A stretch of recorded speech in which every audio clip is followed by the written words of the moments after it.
Not just India Bloc. Invitations for Jantar Mantar have been prepared. They are going out. They will go out to political parties in Jammu and Kashmir. Those who are either in the assembly now or have been in the assembly in the past. उन सबको यहाँ से जनाब फारूक साहब जो है एक invitation भेजेंगे. उसके साथ साथ इंडिया ब्लॉक के तमाम लीडर और फिर वो पार्टियाँ जो ना इंडिया ब्लॉक के साथ हैं या ना एनडीए के साथ. मिसाल के तौर पे आम आदमी पार्टी है, अकाली दल है, बिजू जनता दल है, तेलंगाना की पार्टियां हैं, ओवैसी साहब की पार्टी है, कई सारे मायावती जी हैं. बहुत से ऐसे लीडर हैं जो एनडीए के साथ भी नहीं हैं और इंडिया ब्लॉक के साथ भी नहीं हैं.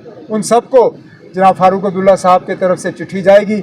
उम्मीद करते हैं कि वो 20 तारीख को जो है हमारे इस एहतजाज में हमें सपोर्ट करेंगे. ये डेलीगेशन नहीं, पूरी सिविल सोसाइटी की मीटिंग थी. 170 के आसपास सिविल सोसाइटी के रिप्रेजेंटेटिव्स मुख्तलिफ मतलब शोबों और फील्ड से, उसमें मजहबी रहनुमा, ट्रेड के रिटायर्ड ब्यूरोक्रेट्स, एजुकेशनिस्ट, ट्रैवल, सारे उसमें शामिल थे. और अच्छी बातें रहीं. लगभग 3 घंटे मीटिंग चली और सब ने विदाउट एनी एक्सेप्शन सब ने इस बात पे ज़ोर दिया कि स्टेटहुड की वापसी पे बहुत देर हो चुकी है और मरकज़ को अब और देरी करनी नहीं चाहिए. जो हमारा प्रोग्राम है जंतर मंतर जाने का, उसको सपोर्ट किया है और एक सिंगल पैरा वहाँ से रेजोल्यूशन पास हुआ calling on government of India के स्टेटहुड जो है जम्मू कश्मीर का वो अब फौरी तौर जो है बहाल किया जाना चाहिए. सर एक तरफ से जहाँ तब हम तो चाहते हैं कि अमन बना रहे वहाँ पे. हम तो पहले दिन से कहते आए ना कि ये जंग जो है ये एक नाजायज़ हमला एक मुल्क के ऊपर हुआ.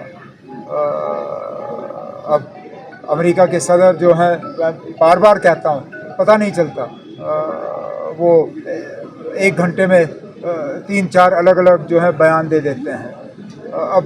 अब हमारी तो यही तमन्ना है कि सीज़ फायर जो है वो परमानेंट हो, जंग ख़त्म हो, अमन जो है वो दोबारा बहाल हो. हमारी लगातार कोशिश है कि जहाँ पे गैप्स हैं, गैप्स को फिल किया जाए और ख़ासकर ज़मीनी सतह पे, कटिंग एज लेवल पे. आपने देखा होगा अक्सर असेंबली सेशन के दौरान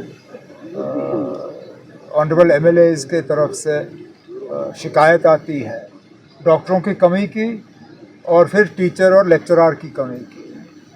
अब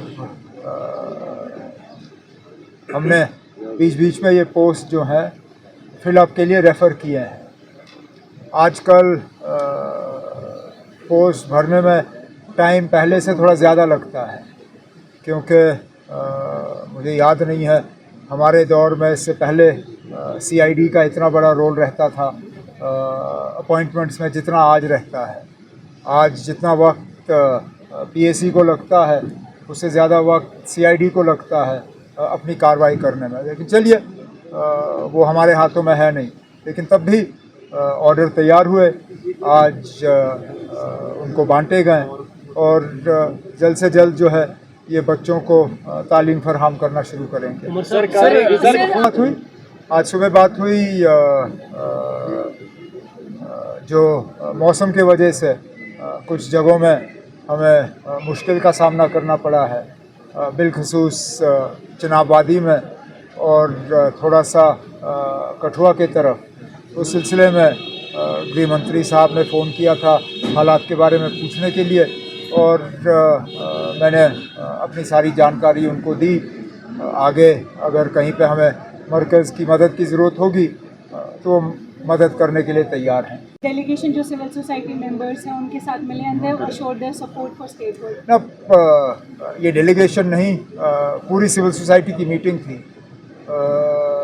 170 के आसपास सिविल सोसाइटी के रिप्रेजेंटेटिव्स मुख्तलिफ मतलब शोबों और फील्ड से, उसमें मजहबी रहनुमा, ट्रेड के रिटायर्ड ब्यूरोक्रेट्स, एजुकेशनिस्ट, ट्रैवल, सारे उसमें शामिल थे।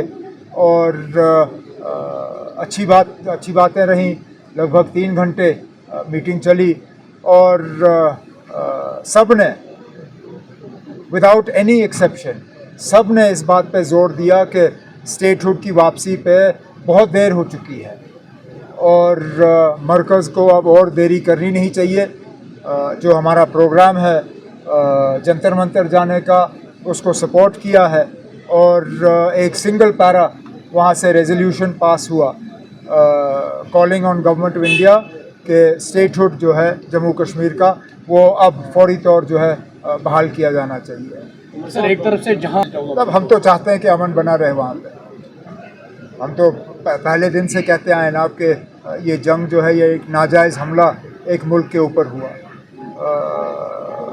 अब अमेरिका के सदर जो हैं, बार बार कहता हूँ, पता नहीं चलता वो 1 घंटे में 3-4 अलग अलग जो है बयान दे देते हैं। अब हमारी तो यही तमन्ना है कि सीज़ फायर जो है वो परमानेंट हो, जंग ख़त्म हो, अमन जो है वो दोबारा बहाल हो और जो ट्रेड पे स्ट्रेट ऑफ हॉर्मूज़ की वजह से रुकावट बनी हुई है वो रुकावट हटे, क्योंकि उसका हर किसी पे असर पड़ रहा है। यहाँ के तरक्याती काम पे असर पड़ रहा है। आज अगर आप देखें तो ब्लैक टॉपिंग का जो सिलसिला है वो लगभग रुका हुआ है इस वजह से, क्योंकि तेल की कीमतें बढ़ गई और लोग जो हैं पुराने रेट पे मैकडम सप्लाई करना नहीं चाहते। उसका भी हम कोई इलाज ढूंढने की कोशिश कर रहे हैं, लेकिन सबसे बड़ा इलाज यही होगा कि जंग ख़त्म हो और तेल की कीमतें जो है वो आहिस्ता आहिस्ता फिर कम हो जाएं। That's it. अब यहाँ से कोई एस्केलेशन नहीं हुआ है। यहाँ से कौन सी इंडस वाटर ट्रीटी कभी जम्मू कश्मीर के लोगों के हक में नहीं था। हमें पहले दिन से इस इंडस वाटर ट्रीटी की हमने इसकी मुखालफत की। हमने कहा कि जम्मू कश्मीर के साथ हिंदुस्तान और पाकिस्तान का सबसे बड़ा धोखा अगर रहा वो इंडस वाटर ट्रीटी रहा, क्योंकि हमारी दरियाओं पे हमें कोई कंट्रोल नहीं। तो यहाँ से तो एस्केलेशन हुआ नहीं। इंडिया ने इंडस वाटर ट्रीटी को सस्पेंड किया हुआ है, वहाँ से जंग की धमकी दी जा रही है। अब उसका जवाब मैं यहाँ से नहीं दूंगा, वो तो मरकज़ की हुकूमत ने दे दिया है। Not just India block, invitations for Jantar Mantar have been prepared. They are going out. They will go out to political parties in Jammu and Kashmir, those who are either in the assembly now or have been in the assembly in the past. उन सबको यहाँ से जनाब फारूक साहब जो हैं एक invitation भेजेंगे। उसके साथ साथ इंडिया ब्लॉक के तमाम लीडर और फिर वो पार्टियाँ जो ना इंडिया ब्लॉक के साथ हैं या ना एनडीए के साथ। मिसाल के तौर पे आम आदमी पार्टी है, अकाली दल है, बिजू जनता दल है, तेलंगाना की पार्टियां हैं, ओवैसी साहब की पार्टी है, कई सारे मायावती जी हैं। बहुत से ऐसे लीडर हैं जो एनडीए के साथ भी नहीं हैं और इंडिया ब्लॉक के साथ भी नहीं हैं। उन सबको जनाब फारूक अब्दुल्ला साहब की तरफ से चिट्ठी जाएगी। उम्मीद करते हैं कि वो 20 तारीख को जो है हमारे इस एहतजाज में हमें सपोर्ट करेंगे। Sir, one last question. अभी it's been just 6 days of Amarnath Yatra and Shivalingam is already melted. Do you think it's concerning या कैप लगना चाहिए जो विजिटर्स हर दिन विजिट करते हैं? विजिटर्स पे कैप लगा हुआ है, हम भूल जाते हैं। विजिटर्स पे सुप्रीम कोर्ट का कैप लगा हुआ है। वो कैप जो है वो श्राइन बोर्ड पे बाइंडिंग है। अब वो दूसरी बात है कि लोग बिना रजिस्ट्रेशन के दर्शन करने की कोशिश कर रहे हैं।